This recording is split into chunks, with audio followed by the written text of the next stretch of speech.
Hola gente, ¿cómo andan? Espero que bien. Vamos a ver la parte número 4 acerca de sistemática filogenético de cladogramas. En este caso es un video muy cortito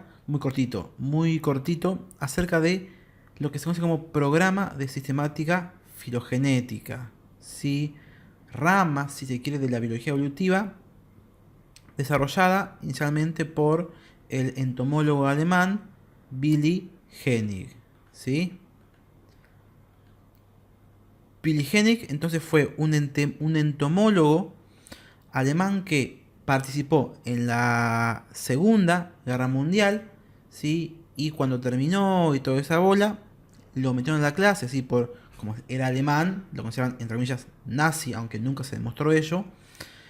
¿Y qué es lo que hizo cuando estuvo en la cárcel? Escribió un libro, ¿sí? Asentó todas las bases de la filogenia que utilizamos y publicó este famoso libro que se denomina Grundzüge einer Theorie der Phylogenetischen Systematik, ¿sí? Sería algo así como Introducción a una teoría de la sistemática filogenética. Es un libro muy importante, ¿sí? Cuya primera traducción al español se realizó en Buenos Aires, ¿sí? Y enumera los pasos o las características importantes que hay que tener en cuenta al estudiar los organismos, la evolución, cómo hay que estudiar los organismos y cómo hay que interpretar los cladogramas, ¿sí? Antiguamente, hace mucho, sí, la mayoría de los cladogramas se basaban en la fenética, ¿sí? Es decir, se reunía una millonésima cantidad de caracteres y a partir de eso se los agrupaba por eh, similitud, sin haber hipótesis y sin haber hipótesis a priori de si una es una apomorfía o una plesiomorfía. Entonces, eso fue lo que hizo Billy Hennig, ¿sí? ¿Qué es lo que decía Hennig, básicamente? En primer lugar, Hennig plantea lo que se conoce un enfoque transformacional. Él decía que los descendientes de los organismos son similares a los padres, pero con características diferentes o nuevas, ¿sí? Esto hablaba de descendencia con modificación. Otro punto importante es lo que ya hablamos mucho, que la evolución ocurre en mosaico, ¿sí? Yo no puedo estudiar un organismo como un todo, sino que tengo que estudiar cómo cambia cada carácter con el tiempo, ya que hay caracteres que cambian y otros que permanecen constantes, ¿sí? Bien, esto es muy importante. Hasta hace no mucho, ¿sí? La sistemática, ¿sí? La clasificación de los organismos se considera un arte, ¿sí? Billy Hennig cambia esa idea de que la sistemática no es un arte, es una ciencia y hay que tomarla como tal, ¿sí? La construcción de árboles genéticos debe respetar los principios científicos de refutabilidad y de parsimonia, ¿sí? Bien. Esto es muy importante, ¿sí? Los caracteres no definen grupos. Porque tenga esto, es un mamífero. No, es un mamífero porque tiene tal y tal cosa. ¿Sí? Los caracteres sirven como indicadores de parentesco. El patrón filogenético se descubre como un hecho de la naturaleza. Este individuo y este individuo tienen esta característica en común. Puede ser que sean homólogas, ¿sí? ¿Estamos? No es que definan grupos las características en sí. Las características en sí no significan nada. Esto es muy importante, ¿sí? Yo sé que digo en todos los videos, esto es muy importante. Y sí, lo repito, a mansalva. Tengo que tratar de cambiarlo. Pero bueno. La especie es un individuo histórico, ¿sí? Y esto va en contra de estos principios lineanos de que la especie es un ente estático, no cambia, o los conceptos biológicos, ¿sí? El concepto biológico de que dice que las especies, una especie está formada por un conjunto de organismos que son real o potencialmente interfecundos, ¿sí? Pero en ese caso se habla de animales con reproducción sexual.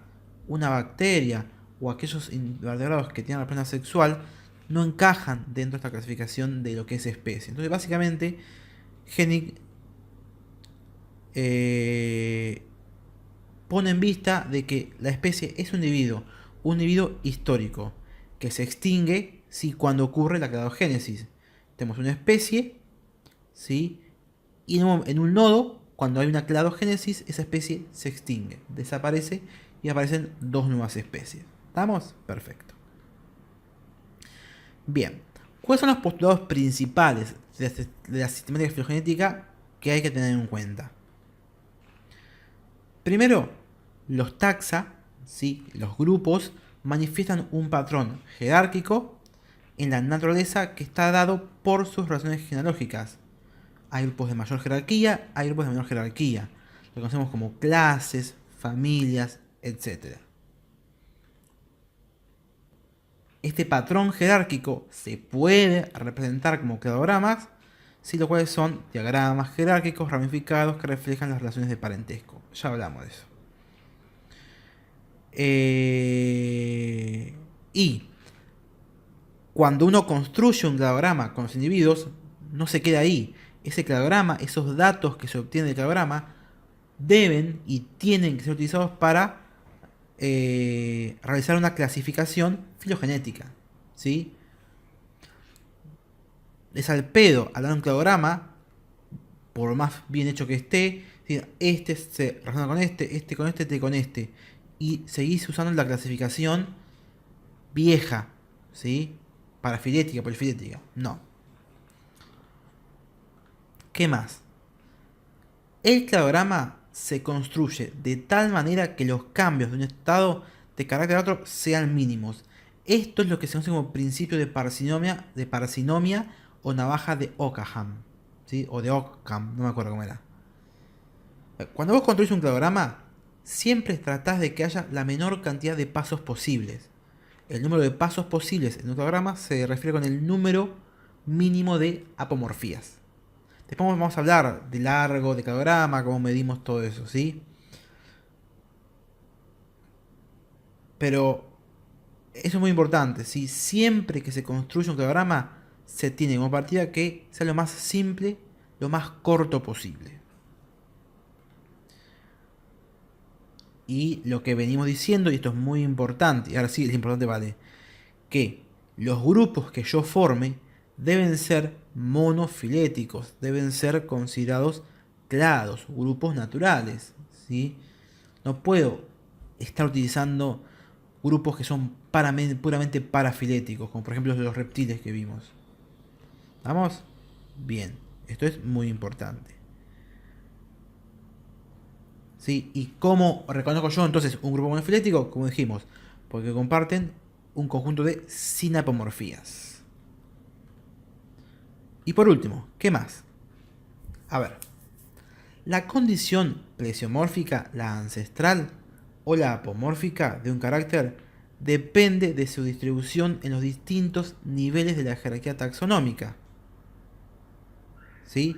Los caracteres presentes en todos los integrantes de un grupo o en un nivel jerárquico superior al mismo no serán informativos de las relaciones de parentesco dentro de dicho grupo. Lo que dijimos, ¿sí?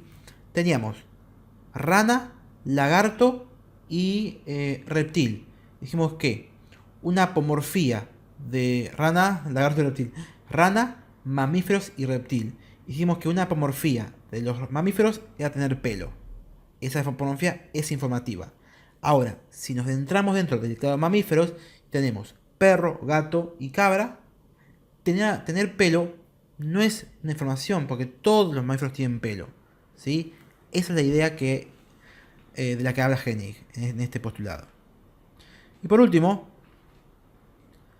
la congruencia entre caracteres es el último test a aplicar para distinguir entre similitud homóloga, debida al ancestro común, y similitud homoplásica, debida al paralelismo, convergencia o reversión. ¿Qué es esto? Que un carácter apomórfico o plesiomórfico es una hipótesis. Una hipótesis que hay que testear y hay que poner a prueba, ¿sí? Y lo que dijimos, hay que distinguir entre similitud homóloga y homoplásica. Bueno, hasta acá simplemente quería ponerle esto. Hay mucho más para hablar de Willy Hennig. Probablemente hagamos un video, probablemente no. Y bueno, nos vemos en la próxima, así que adiós.